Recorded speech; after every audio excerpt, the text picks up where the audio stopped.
Je gotovo? I kao što stara narodna kaže, X faktor je napokon završio. Hvala Bogu. No, prava drama tek slijedi. U vijestima smo istražili kako ljetne vrućine utječu na ljubitelje narodne glazbe. Na optuženičkoj klupi Peđa Grbin odgovara na pitanja koja nijedan zastupnik ne želi čuti. Branko Đapić otkrio obiteljsku tajnu. Židovi su vjerovali mom djedu antifašisti. Tko im je kriv? U Političkoj akademiji vam donosimo 10 savjeta za uspješne političare. Radio televizija Luksemburg ponosno vam predstavlja najbolji informativni program od stoljeća 7.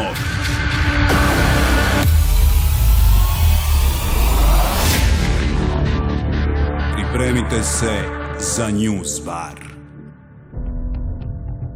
Vijest je poput prve ljubavi.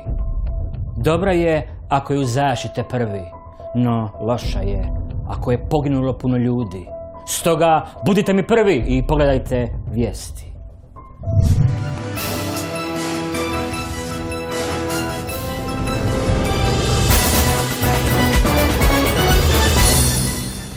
Dobro večer, ja sam Domagoj Zovak. Dobro večer, ja nisam Domagoj Zovak. Na programu konkurentske televizije prikazuje se Astro Show. Sve one koji zanima njihova budućnost, svi ćete umrijeti jednog dana. A sada kada znate svoju sudbinu, možete ostati s nama. Prvi rezultati instituta Franjo Arapović pokazuju kako institucije ne rade svoj posao i kako vjerojatno nikad i nisu. Šok u manastiru. Prvi puta prikupljene sve relikvije Svetog Nikole. Imao je 7 ruku, 3 noge i 2 glave. Vlasnik restorana u Vukovaru pokušao prevariti Mirka Filipovića. Doktori tvrde da taj čovjek ima najveće testise na svijetu. U zajedničkoj vojno-redarstvenoj akciji Hrvatska i Srbija okupirale su Liberland. Mala državica na granici Hrvatske i Srbije u samo nekoliko tjedana nakon svojeg nastanka okupirana je, etnički očišćena i podijeljena na salveti. Politički analitičari tvrde da je ovo dokaz kako Srbija i Hrvatska mogu svoje granične probleme rješavati bez pomoći arbitraža i međunarodnih sudova. Idiote. A premijer Milanović začepio je usta svima koji ga prozivaju kako je nevjernik. Milanović je pred novinarima osvjedočio svoju vjeru stavši u obranu ministra Miljenića koji namješta poslove te ministra Zmajlovića koji skriva iznos najamnine Ministarstva okoliša. Premijer je priznao kako on uistinu jest ateist, ali da vjeruje u nevinost Miljenića i Zmajlovića. Milanović je upitao prisutne novinare nije li to definicija vjere, vjerovati u nešto što nitko nije vidio i za što nema nikakvih dokaza. Dragoljub Draža Mihajlović uspješno je prošao zahvat vaginalnog orošavanja, čime je i službeno završena njegova 69-godišnja rehabilitacija. Četnički vojvoda je nakon orošavanja izjavio kako se osjeća dobro, te da smatra kako će se brzo prilagoditi Srbiji u 2015. godini, pošto je predsjednik države Tomislav Nikolić i sam četnički vojvoda. A Tomislav Karamarko se našao na udaru medija kada je u javnost procurila informacija kako se vozi u novom Mercedesovom terencu vrijednom 100.000 eura. No u telefonskom razgovoru s njim predsjednik HDZ-a je objasnio kako to uopće nije njegov auto. Dobro, odakle gospođi Šarić novac za auto ako njena firma posluje s gubitkom? Pa evo, šta sam rekao sam, što sam rekao? Rekao sam da sam auto ja kupio, da sam ga ja poklonio i šta je bilo treće? Rekao sam, bože moj, da to nije moj auto, što nije jasno? Otkud Karamarku novac za takav poklon supruzi postaje brzo jasno čim se pogleda njegova nazočnost u Saboru. Od 15 sjednica ovog saziva Karamarko je sudjelovao na njih 5. Svojim neodlascima na posao i neplaćanjem saborskog gableca, tramvajskih karata, Tomislav Karamarko je u samo nekoliko mjeseci uštedio za novi Mercedes ML. Ministar obrazovanja najavio je otvaranje kampova za odvikavanje djece od narodnjaka. Liječnici tvrde kako 90% kućanstava sluša jeftinu, brzu muziku, a plesanje po stolovima postalo je profesionalni sport dok se društveni život mladih vrti oko cajki. A u idućoj priči govorimo o jednoj neuspjeloj rehabilitaciji od narodnjaka. No to nije ono najgore što se dogodilo ovom mladiću. Slijedi reportaža. U Upoznajte Miljenka, poduzetnika iz Zagrebačke Dubrave. Miljenko se bavi... pa ni porezna uprava ne zna čim se Miljenko bavi, pa što bi mi znali.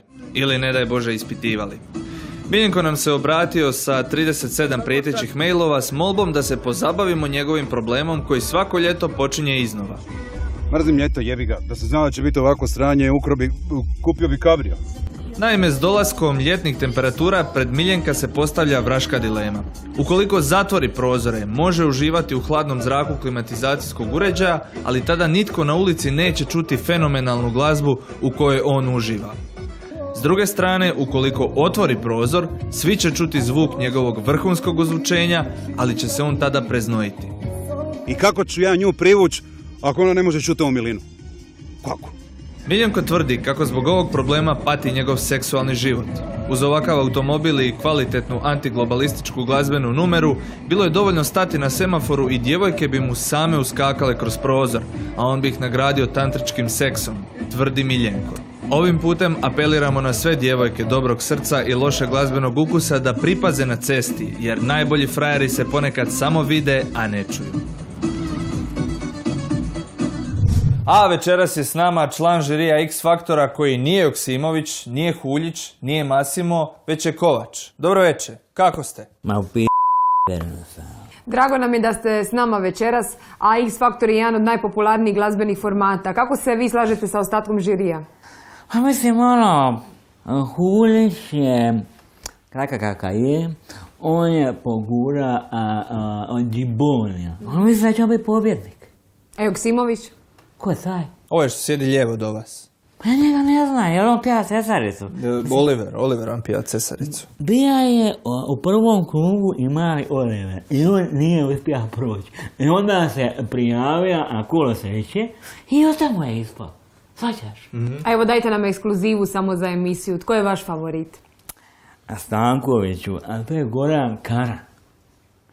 On nema X Faktor, publika ga ne je 5%, Masimo ga ne voli, ali on je jedini pjevač.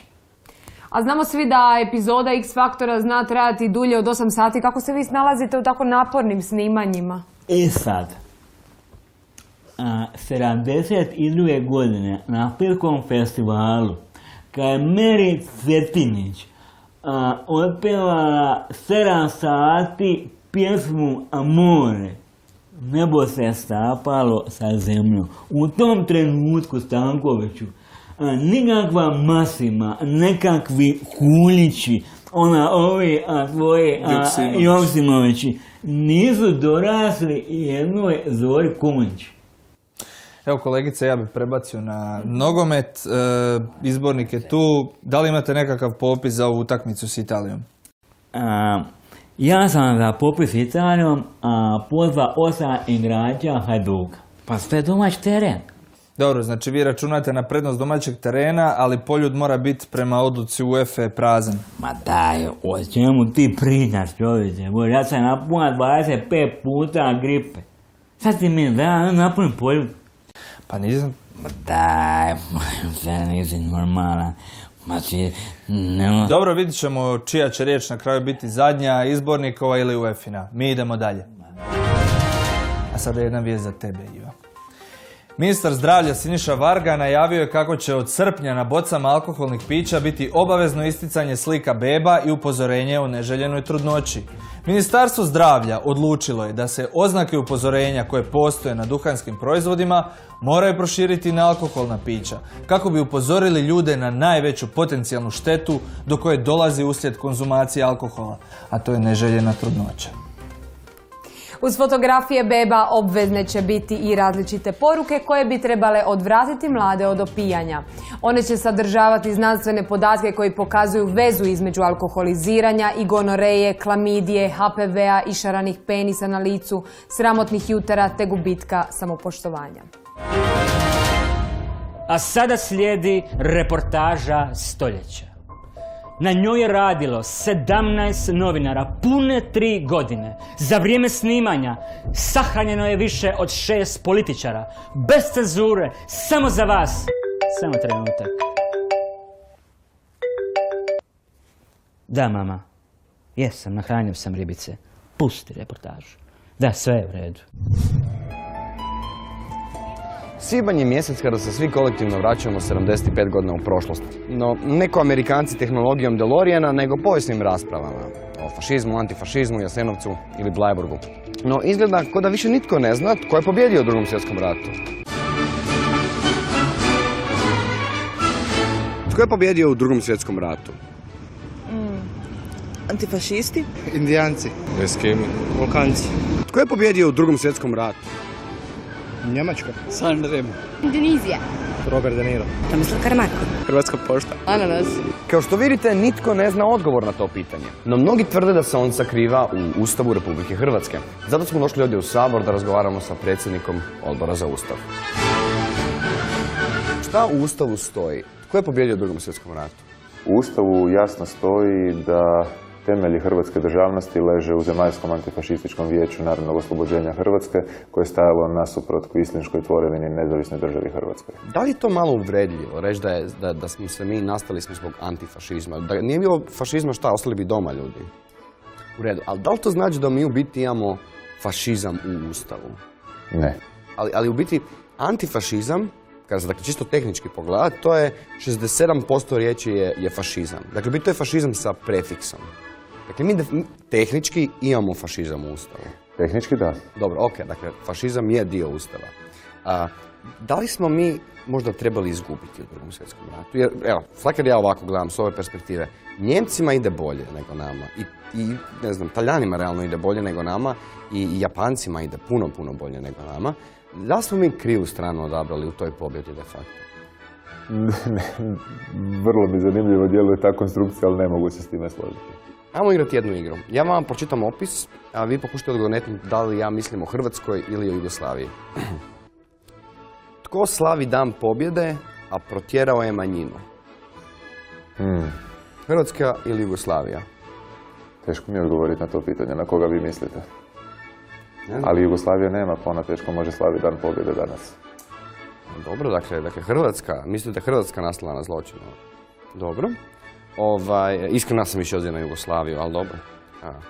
Vidim da neki ljudi imaju problema sa danom pobjede u ove naše moderne zemlje. Ko je u biti kao otac hrvatskog ustava? Jer mi imamo uopće kategorije, ili da li postoje neslužbena kategorija otac hrvatskog, majka hrvatskog, šta ja znam, tetka hrvatskog ustava? Pa kažu da ima takvih, ali baš sad da nekog posebno imenujem, to mi je malo teže. Na kraju se možemo samo zapitati zašto trošimo toliko vremena na teme od prije 75 godina, a toliko malo vremena na teme koje će se tek dogoditi za 75 godina. No možda ćemo i u 2090. godini imati svađe između komunista i ustaša, ali tada će nam barem moći pomoći umjetna inteligencija.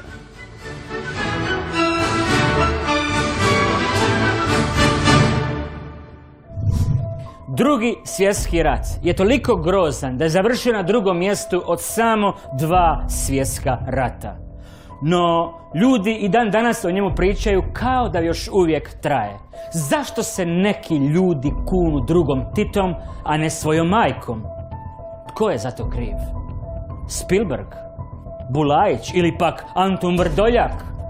To je pitanje, a odgovor ćemo pronaći kod eminentnih stručnjaka.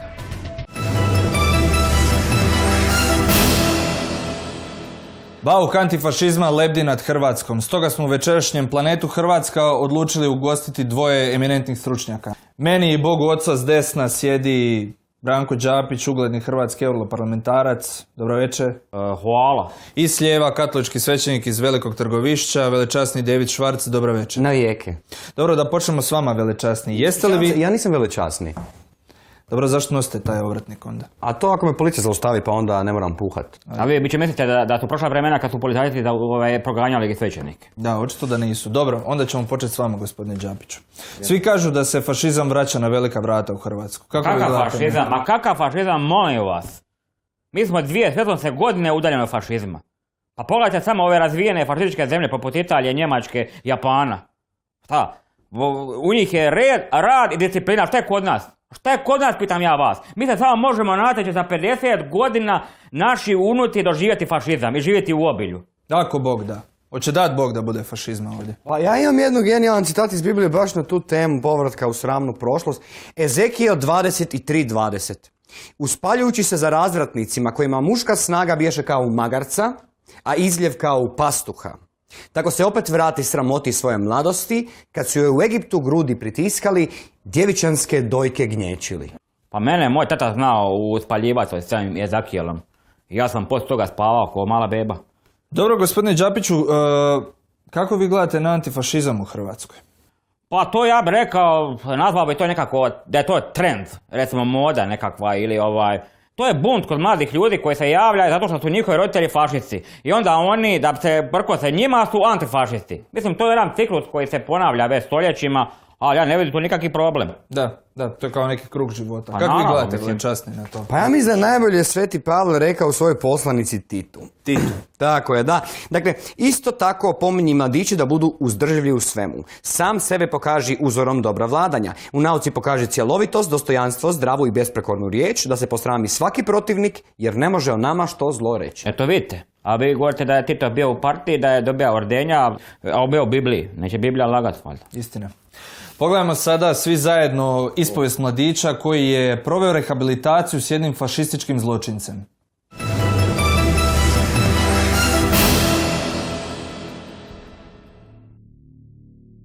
Bilo je to 45. godine. Ja sam bio komunista. Bio sam u toj komuni za rehabilitaciju. Kad su mi doveli ovog cimera u sobu Mihajlovića, ali ne ovog fudbalera, već onog četnika, on je bio u jednu ruku fašista, a u drugu antifašista. Dobivao je dosta paketa iz Italije, Njemačke, međutim on je bio u depresiji. Ja sam to sve konzumirao. Njega su pokušali rehabilitirati sa ovom streljanjem. Njega je to jako pogodilo. Buncao jako puno usnu, povraćao je, vikao je gdje su straže generala Draže. Ja sam se fino ustao, otišao sam do stražara i oni su ga fino ušutkali. I od tada se on potpuno rehabilitirao. Eto, užas. Fašizam, nacizam i komunizam nisu dijagnoze za rehabilitaciju. I zato dobro razmisli od čega se rehabilitiraš. Samo u prošloj godini 500 mrtvaca zatražilo je rehabilitaciju. Ako nisi živ, ne treba ti ni rehabilitacija.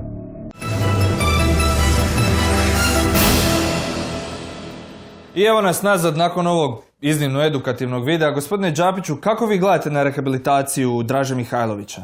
Ma svaka čast, mislim, tim liječnicima, jel? Oni su uspjeli jednoga 102-godišnjaka podići na noge. Ma mene čudi kako ovi u Madridu nisu uspjeli našeg ovo rehabilitirati. To me čudi. Našeg Antu Pavelića? Ma Luku Modrića, molim vas, oni su izgubili prvenstvo. Zašto? Zato što nisu pozvali srpske liječnike. To je sramota. Nedopustivo, sramota. Gospodine Velečasni, kako vi gledate na rehabilitaciju Draže Mihajlovića? Ima jedan genijalan citat o Draži Mihajloviću, druga knjiga o kraljevima 2.23. Odatle je uzašao u Betel. Dok je išao putem, dječaci bijahu izašli iz grada i rugahu mu se govoreći: hodi čelavi. On se obazre, pogleda ih i prokle ih u ime Jahvino. I odmah izađoše 2 medvjeda iz šume i rastrgaše 42 djece. Kad sam spomenuo ovo 42 djece, sjetio sam se da trebali me ispovjediti. Dobro, to ćemo poslije, gospodo, samo da završimo emisiju. Imali smo sada godišnjicu Blajburške tragedije. Kako vi, gospodine Đapiću, gledate na Blajburg? Pa to je moja osobna priča. Moj djed je za vrijeme Drugog svjetskog rata bio gradonačelnik u Ivankovu i bio jako dobar čovjek. I kad su Židovi bježali s vlakovima ispred Srba, on je njihovo zlato stavio na tavan, bože moj, na čuvanje, jel? I eto, prošlo je 70. godina, mi dalje čuvamo to zlato, ali bilo je dosta i pričesti, i krizmi, i krstitki, bože moj, i svadbi, sahrani, tako da je 20% otišlo u amortizaciju. Ali ako se neko javi, mi ćemo slobodno to zlato, vratiti. Da, to je lijepo. Velečasni, kako vi gledate na Blajburg? Ima jedan citat iz Biblije baš o Blajburgu i kraju rata. Dakle, ponovljeni zakon 25.11. Ako se dvojica potuku, pa žena jednoga pođe da izbavi svog muža i šaka onoga koji ga tuče, i pruži ona svoju ruku i onoga uhvati za sram, odsjecio je ruku i neka je ne sažaljuje oko tvoje. Ne dao Bog da Hrvat na Hrvata uhvati taj sram. Kao što su ovi 50 godina, recimo ovi komunisti nas ovataju za taj sram i rado od nas može šta nas sve neće naprave. To je bilo sve za večerašnji Planet Hrvatska. Budite s nama idući tjedan.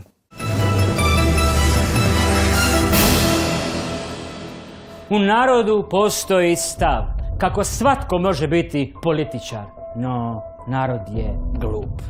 Tko od vas koristi izraze poput amandman, ispravak netočnog navoda, povreda poslovnika, replika? Pogledajmo što sve čovjek mora proći da bi postao jedan od njih. Političar. Dobrodošli u Političku akademiju. Svaki političar zna da u zdravom tijelu leži i zdrav novčanik. Stoga ćemo mi krenuti sa političkim fitnessom. Već smo 3 godine na vlasti i malo smo u goji državni aparat, a kako je izborna sezona pred nama, želimo ostaviti što bolji dojam na birače. I za početak ćemo sazvati Visoki sud časti i izbaciti nepoćudne iz stranke. I sazvati Visoki sud časti i izbaciti nepoćudne. I Linić, i Kosor, i Prgomet, i Čačić. I Linić, i Kosor, i Prgomet, i Čačić. Ajmo. I Linića, i Kosora, i Prgometa, i Čačića. I Linića, i Kosora, i Prgometa, i Čačića. I Linića, i Kosora, i Prgometa, i Čačića. Biži Linić, biži. Sada ćemo gaziti malo predizborna obećanja. Ajme. I gazi predizborna obećanja. I gazi. Sa gaženjem predizbornih obećanja nikad ne možete pretjerati. I gazi. Mudri političari znaju da su u laži kratke noge, stoga ćemo mi ovom prigodom ojačati bandicepse. I uđi u Remetinac i izađi iz Remetinca. Uđi u Remetinac i izađi iz Remetinca. I uđi u Remetinac i izađi iz Remetinca. S podmićivanjem sudaca nikad ne možete pretjerati. I uđi u Remetinac i izađi iz Remetinca. I uđi u Remetinac i izađi iz Remetinca. I uđi i izađi. Sada ćemo se osvježiti sa bujicom energije. Imamo predsjednicu! I desno. Uskok iz čučnja. Uskok. Peglaj kartice. Dok god vam porezni obveznici plaćaju račune, nikad ne možete pretjerati sa peglanjem kartica. I peglaj. A za kraj ćemo maknuti Titovu bistu.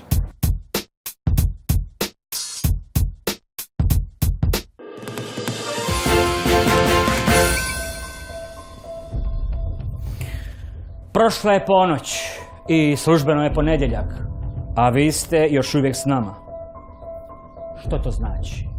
To znači da ste vi nezaposleni i mi vam tu ne možemo pomoći. Hvala vam lijepa.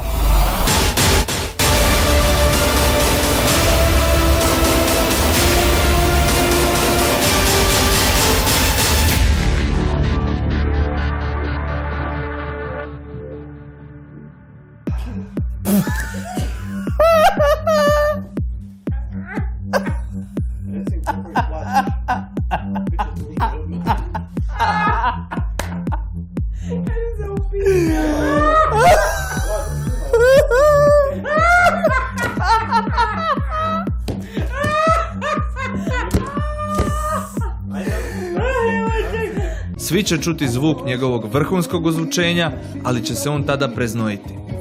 I kako ću ja nju privući ako ona ne može čuti ovu Milinu? Kako? Miljenko tvrdi kako zbog ovog problema pati njegov seksualni život.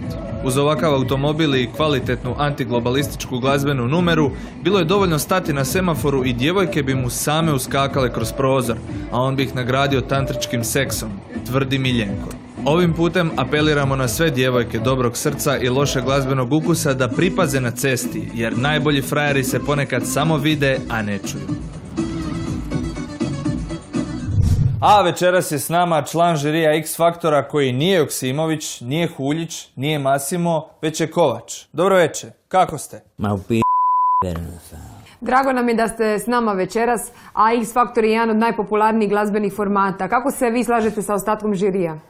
Pa mislim, Hulić je, kakav je, on je pogura od Džibonija. On misli da će biti pobjednik.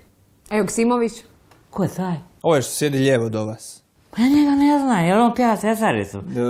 Oliver on pjeva Cesaricu. Bija je u prvom krugu i mali Oliver i on nije uspio proći. I onda se prijavio na kolosjeće i ostamo je ispao. Svaćaš? A evo dajte nam ekskluzivu samo za emisiju. Tko je vaš favorit?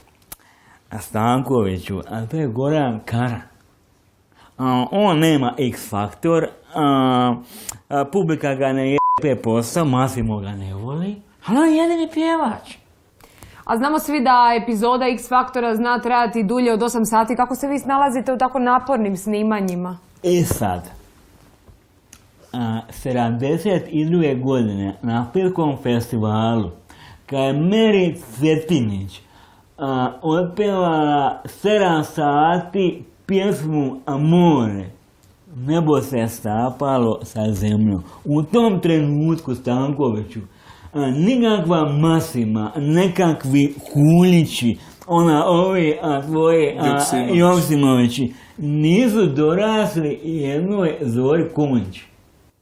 Evo kolegice, ja bih prebacio na nogomet, izbornik je tu. Da li imate nekakav popis za ovu utakmicu s Italijom? Ja sam za popis s Italijom pozva 8 igrača Hajduka. Pa sve je domać teren. Dobro, znači vi računate na prednost domaćeg terena, ali poljud mora biti prema odluci UEFA prazan. Ma daj, o čemu ti pričaš, čovječe? Ja sam napunio 25 puta gripe. Sad ti mi da ja napunim poljud. Pa nisam. Imamo fašizam u Ustavu. Tehnički da. Dobro, ok, dakle, fašizam je dio Ustava. Da li smo mi možda trebali izgubiti u Drugom svjetskom ratu? Jer, evo, svakad ja ovako gledam s ove perspektive, Njemcima ide bolje nego nama i ne znam, Taljanima realno ide bolje nego nama i Japancima ide puno bolje nego nama. Da li smo mi krivu stranu odabrali u toj pobjedi de facto? Vrlo mi zanimljivo djeluje ta konstrukcija, ali ne mogu se s time složiti. Ajmo igrati jednu igru. Ja vam pročitam opis, a vi pokušajte odgovoriti da li ja mislim o Hrvatskoj ili o Jugoslaviji. Tko slavi dan pobjede, a protjerao je manjinu? Hrvatska ili Jugoslavija? Teško mi je odgovoriti na to pitanje, na koga vi mislite. Ali Jugoslavija nema, pa ona teško može slaviti dan pobjede danas. Dobro, dakle Hrvatska, mislite Hrvatska nastala na zločinu? Dobro. Iskreno sam više ozio na Jugoslaviju, ali dobro. Vidim da neki ljudi imaju problema sa danom pobjede u ove naše moderne zemlje. Ko je u biti kao otac Hrvatskog ustava? Jer mi imamo uopće kategorije, ili da li postoji neslužbena kategorija otac Hrvatskog, majka Hrvatskog, šta znam, tetka Hrvatskog ustava? Pa kažu da ima takvih, ali baš sad da nekog posebno imenujem, to mi je malo teže. Na kraju se možemo samo zapitati zašto trošimo toliko vremena na teme od prije 75 godina, a toliko malo vremena na teme koje će se tek dogoditi za 75 godina. No možda ćemo i u 2090. godini imati svađe između komunista i ustaša, ali tada će nam barem moći pomoći umjetna inteligencija.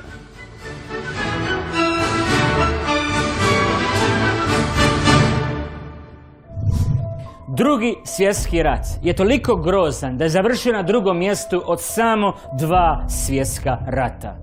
No, ljudi i dan danas o njemu pričaju kao da još uvijek traje. Zašto se neki ljudi kunu drugom Titom, a ne svojom majkom? Tko je za to kriv? Spielberg? Bulajić ili pak Antun Vrdoljak? To je pitanje, a odgovor ćemo pronaći kod eminentnih stručnjaka.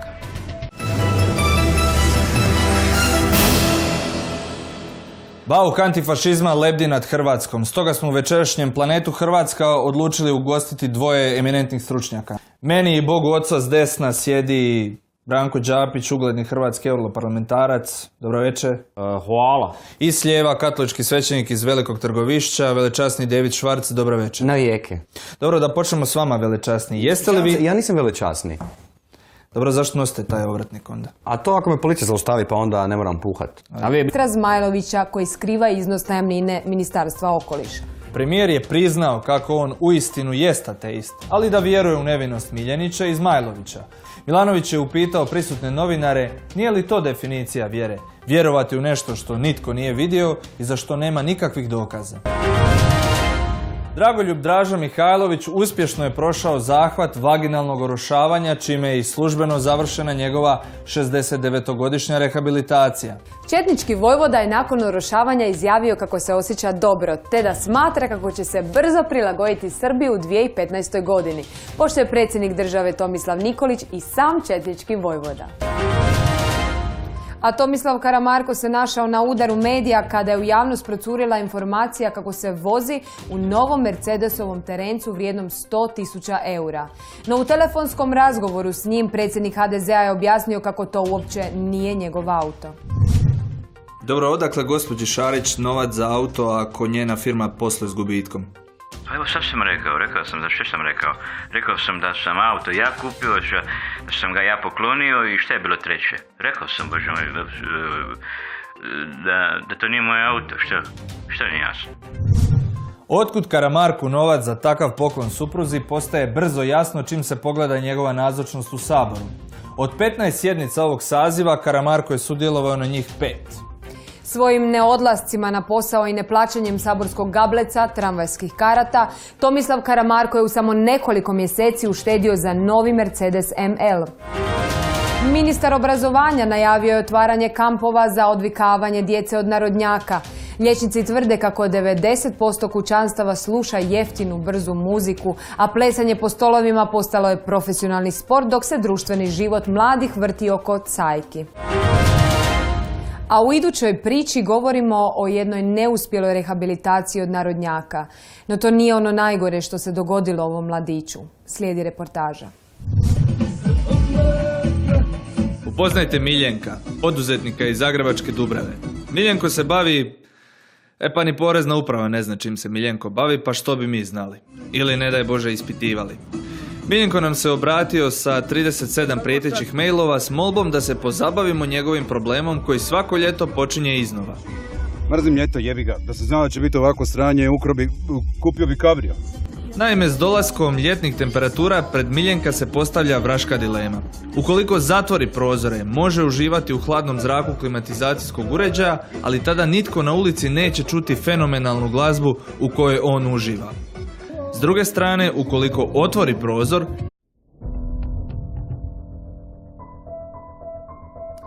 je gotovo. I kao što stara narodna kaže, X faktor je napokon završio. Hvala Bogu. No, prava drama tek slijedi. U vijestima smo istražili kako ljetne vrućine utječu na ljubitelje narodne glazbe. Na optuženičkoj klupi Peđa Grbin odgovara na pitanja koja nijedan zastupnik ne želi čuti. Branko Đapić otkrio obiteljsku tajnu. Židovi su vjerovali mom djedu antifašisti. Tko im je kriv? U Političkoj akademiji vam donosimo 10 savjeta za uspješne političare. Radio televizija Luksemburg ponosno vam predstavlja najbolji informativni program od stoljeća 7.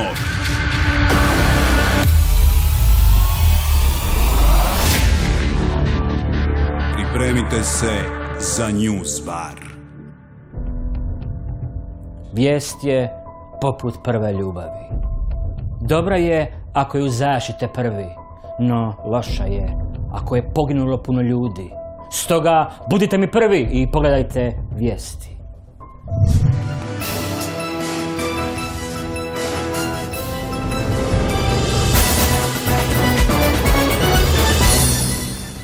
Dobro večer, ja sam Domagoj Zovak.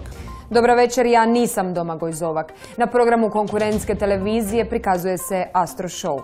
Sve one koji zanima njihova budućnost, svi ćete umrijeti jednog dana. A sada kada znate svoju sudbinu, možete ostati s nama. Prvi rezultati instituta Franjo Arapović pokazuju kako institucije ne rade svoj posao i kako vjerojatno nikad i nisu. Šok u manastiru. Prvi puta prikupljene sve relikvije Svetog Nikole. Imao je 7 ruku, 3 noge i 2 glave.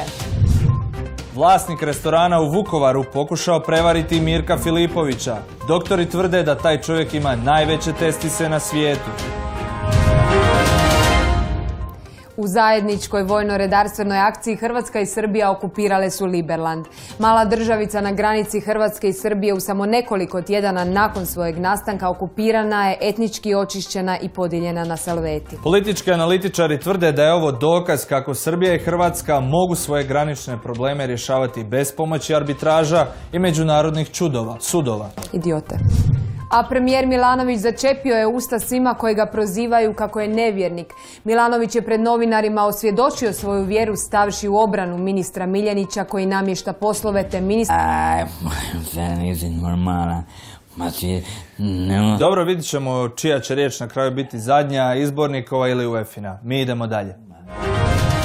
A sada jedna vijest za tebe, Iva. Ministar zdravlja Siniša Varga najavio je kako će od srpnja na bocama alkoholnih pića biti obavezno isticanje slika beba i upozorenje o neželjenoj trudnoći. Ministarstvo zdravlja odlučilo je da se oznake upozorenja koje postoje na duhanskim proizvodima moraju proširiti na alkoholna pića, kako bi upozorili ljude na najveću potencijalnu štetu do koje dolazi uslijed konzumacije alkohola, a to je neželjena trudnoća. Uz fotografije beba obvezne će biti i različite poruke koje bi trebale odvratiti mlade od opijanja. One će sadržavati znanstvene podatke koji pokazuju vezu između alkoholiziranja i gonoreje, klamidije, HPV-a i šaranih penisa na licu, sramotnih jutara te gubitka samopoštovanja. A sada slijedi reportaža stoljeća. Na njoj je radilo 17 novinara pune 3 godine. Za vrijeme snimanja sahranjeno je više od 6 političara. Bez cenzure, samo za vas. Samo trenutak. Da, mama. Jesam, nahranio sam ribice. Pusti reportažu. Da, sve je u redu. Svibanj je mjesec kada se svi kolektivno vraćamo 75 godina u prošlost. No, ne ko Amerikanci tehnologijom DeLoreana, nego povijesnim raspravama o fašizmu, antifašizmu, Jasenovcu ili Bleiburgu. No, izgleda kao da više nitko ne zna tko je pobjedio u Drugom svjetskom ratu. Tko je pobjedio u Drugom svjetskom ratu? Antifašisti? Indijanci. Eskimi. Balkanci. Tko je pobjedio u Drugom svjetskom ratu? Njemačka. San Remo. Indonezija. Robert De Niro. Tomislav Karamarko. Hrvatska pošta. Ananas. Kao što vidite, nitko ne zna odgovor na to pitanje. No mnogi tvrde da se on sakriva u Ustavu Republike Hrvatske. Zato smo došli ovdje u Sabor da razgovaramo sa predsjednikom Odbora za Ustav. Šta u Ustavu stoji? Tko je pobjedio u Drugom svjetskom ratu? U Ustavu jasno stoji da temelji hrvatske državnosti leže u Zemaljskom antifašističkom vijeću narodnog oslobođenja Hrvatske, koje je stajalo nasuprot kvislinškoj tvorevini nezavisne državi Hrvatskoj. Da li je to malo uvredljivo reći da smo se mi nastali smo zbog antifašizma? Da nije bilo fašizma, šta, ostali bi doma ljudi? U redu, ali da li to znači da mi u biti imamo fašizam u Ustavu?